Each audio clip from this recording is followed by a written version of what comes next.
সবচেয়ে আগে অমিত শাহের মাথাটা কেটে তোমার টেবিলে রাখা উচিত। কেন্দ্রীয় স্বরাষ্ট্রমন্ত্রীকে টেনে প্রধানমন্ত্রীর উদ্দেশ্যে বিতর্কিত মন্তব্য করে বিতর্কে জড়িয়েছেন তৃণমূল সাংসদ মহুয়া মৈত্র।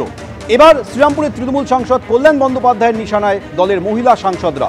মহুয়া কি বলেছে তার সম্পর্কে আমি কোনো কমেন্ট করব না, কিন্তু এটাও ঠিক কথা, রমেশ বিদুরিরা মহুয়া সম্পর্কে যে সমস্ত বাজে কথা বলেছে সেগুলোও গ্রহণযোগ্য নয়। এ কথা যেমন কল্যাণ বন্দ্যোপাধ্যায় বলছেন, সেই সঙ্গে তিনি এটাও বলছেন আমাকে যখন অ্যাটাক করা হয় তখন তৃণমূলের মহিলা সাংসদরা চুপ করে থাকেন। আর কি বললেন শুনুন। মহুয়া কি বলে তার সম্বন্ধে আমি কোনো কমেন্ট করব না, কিন্তু এটাও ঠিক কথা রমেশ বিদুরিরা মহুয়া সম্পর্কে যে সমস্ত বাজে বাজে কথা বলেছে সেগুলো ও অ্যাকসেপ্টেবল না, একদম অ্যাকসেপ্টেবল না। এগুলো গ্রহণযোগ্যতার মধ্যে পড়ে না। এগুলো বিজেপি কি করে করছে আমি জানি না, ন্যায় কি অন্যায় মহুয়া সেটা আমি কোনো কথা বলবো না, কিন্তু রমেশ বিদুরি যেভাবে মহুয়াকে অ্যাটাক করেছে সেটা কিন্তু গ্রহণযোগ্য পর্যায়ে পড়ে না। আবার অ্যাট দি সেম টাইম পার্লামেন্টের চেম্বারের মধ্যে দাঁড়িয়ে রাজীব প্রতাপ রুডি মহুয়াকে সাপোর্ট করতে যে আমাকে থ্রেট করেছিল,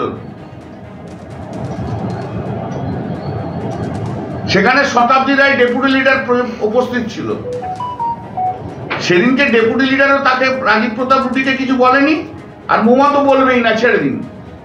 তো আমার বক্তব্য যে এখন রাজীব প্রতাপ রুডি কি বলছে, আমাকে যখন অ্যাটাক করা হচ্ছে তখন কিন্তু মহিলা মহল, আমাদের তৃণমূলের মহিলা মহল কিন্তু সব চুপ করে বসে থাকে। বিজেপির লোক অ্যাটাক করছে কিন্তু তখন মহিলা এমপিরা চুপ করে বসে থাকে, কিন্তু তখন দলের যে একজন এমপিকে সাপোর্ট করে না। সেদিনকে এসপির লোকগুলো আমাকে সাপোর্ট করেছিল। দিদি আর অভিষেকের কাছে তো ফিল্টার হয়ে অনেক কথা যায়, সব কথা তো যায় না। একটা ডেপুটি লিডার কি করে দাঁড়িয়ে দেখলো যে রাজীব প্রতাপ রুডি তার দলের এমপিকে থ্রেট করছে, মাসল পাওয়ার দেখাচ্ছে। আমি যখন চিফ হুইপ ছিলাম তখন এই বিষ্ণুপদ রায় একটা আমাদের কোন এমপিকে কি বলতে এসেছিল, আমি বললাম জিপ ছিঁড়ে নেবো একদম। অমিত শাহকে বেলাগাম আক্রমণ করায় মহুয়া মৈত্রের বিরুদ্ধে ফের অভিযোগ দায়ের হলো। তৃণমূল সাংসদের বিরুদ্ধে এবার ছত্তিশগড়ে অভিযোগ দায়ের হয়েছে। ছত্তিশগড় রায়পুরের মানা থানায় মহুয়া মৈত্রের বিরুদ্ধে অভিযোগ দায়ের হয়েছে। এর আগে কৃষ্ণনগরের কোতোয়ালি থানাতেও অভিযোগ দায়ের হয়েছিল।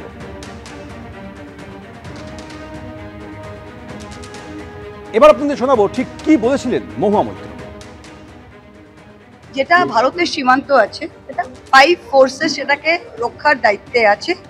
ডিরেক্টলি সেটা স্বরাষ্ট্র মন্ত্রকের দায়িত্ব, ডিরেক্টলি সেটা স্বরাষ্ট্রমন্ত্রীর দায়িত্ব।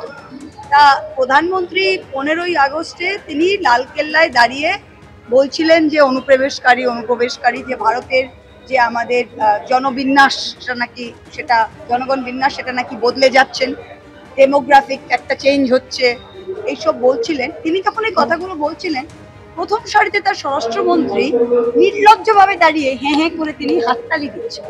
তা আমি জিজ্ঞেস করছি, যদি ভারতের সীমান্ত রক্ষা করার আমাদের কেউ নেই, যদি অন্য দেশের মানুষরা রোজে শয়ে লাখে কোটিতে ঢুকে যাচ্ছে, যে আমাদের মা বোনদের উপর চোখ দিচ্ছে, আমাদের জমি কেড়ে নিচ্ছে, তা তোমার প্রথমেই তো অমিত শাহের মাথাটা কেটে তোমার টেবিলে দেওয়া উচিত।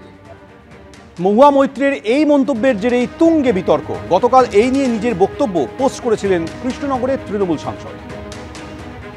গত 2-1 দিন ধরে বিজেপির লাফাচাপি দেখে আমার খুব হাসি পাচ্ছে। আচ্ছা, আপনারা বাংলাকে জয় করবেন, আপনারা বাংলাতে 200 পার আপকে বার, আপনাদের কত গল্প, আপনারা নাকি সনাতনী ভোট সব পাবেন, কত কিছু। আচ্ছা, এত কিছু করার আগে প্রথমে আপনারা একটু সুকুমার রায়ের কবিতাটা পড়েন, ঠিক আছে? এত মুন্ডু কাটা নিয়ে নাচানাচি করছেন। আপনারা যদি বাংলা ভাষার, বাংলা সাহিত্যের এতটুকু জানতেন, তাহলে আপনারা জানতেন মুন্ডু কাটা কাকে বলে, আপনারা জানতেন তেরে মেরে ডান্ডা করে দিই ঠান্ডা কাকে বলে। আপনাদের মুন্ডুগুলোকে শান্ত রাখুন, কাটা যাতে না যায়। একটু সুকুমার রায় পড়ে নিন। অনেক ধন্যবাদ।